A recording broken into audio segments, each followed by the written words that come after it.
Donc la première étape pour le montage des manches, une fois qu'elles sont prêtes, c'est de repérer le devant de la manche et le dos de la manche. Alors pour repérer le devant, c'est très simple.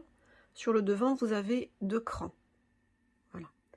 Donc la première opération, c'est qu'on va positionner la manche telle qu'elle va être cousue après. Donc là, j'ai l'endroit de la robe, le devant de la manche face au devant de la robe. Pareil de l'autre côté. Ensuite, je vais venir mettre la couture du dessous de manche sur la couture du dessous de bras. Ensuite, je vais épingler le cran du devant de la manche avec les 2 crans du devant de la robe.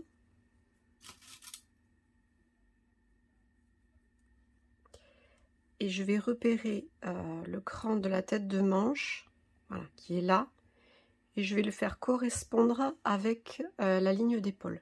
Donc toujours endroit contre endroit, et j'épingle. Après, je vais de l'autre côté. Alors pour aller de l'autre côté, on passe par l'intérieur. Voilà, ce sera plus facile. Et je fais correspondre le cran du dos de la manche avec le cran du dos du vêtement. Et j'épingle. Voilà, je rajoute un petit peu ici parce que c'est vrai que le jersey, c'est quand même une matière qui bouge beaucoup, donc il faut beaucoup épingler. Donc voilà, j'obtiens ça. Donc maintenant, je vais venir, hop, continuer à épingler tout le contour.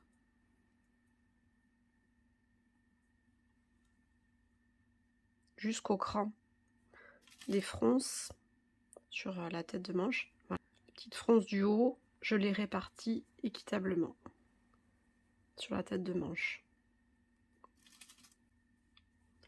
Je veille bien à ce que mes 2 tissus là soient bien bord à bord. Et j'épingle le plus possible. Je fais pareil maintenant de l'autre côté. Une fois que j'ai tout épinglé, je vais pouvoir piquer tout le contour de mon emmanchure à 1 cm avec le point qui est adapté au jersey.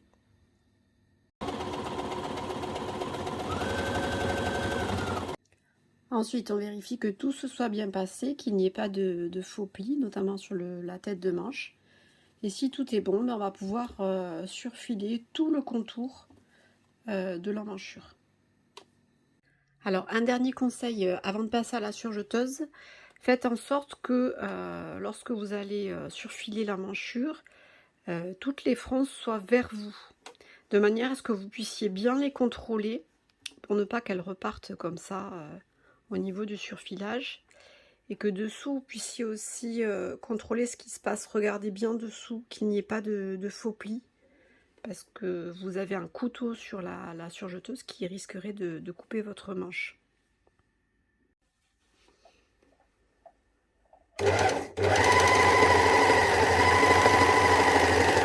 Voilà donc le résultat, la petite manche est bien cousue et surfilée. Ensuite, on va pouvoir venir surfiler aussi le bas de la manche, tout le tour, là. Et ensuite replier sur 1 cm et piquer à peu près à 0,7. Donc voilà le bas de manche que j'ai surfilé. J'ai rabattu sur 1 cm et maintenant je vais piquer à peu près à 0,7 du bord.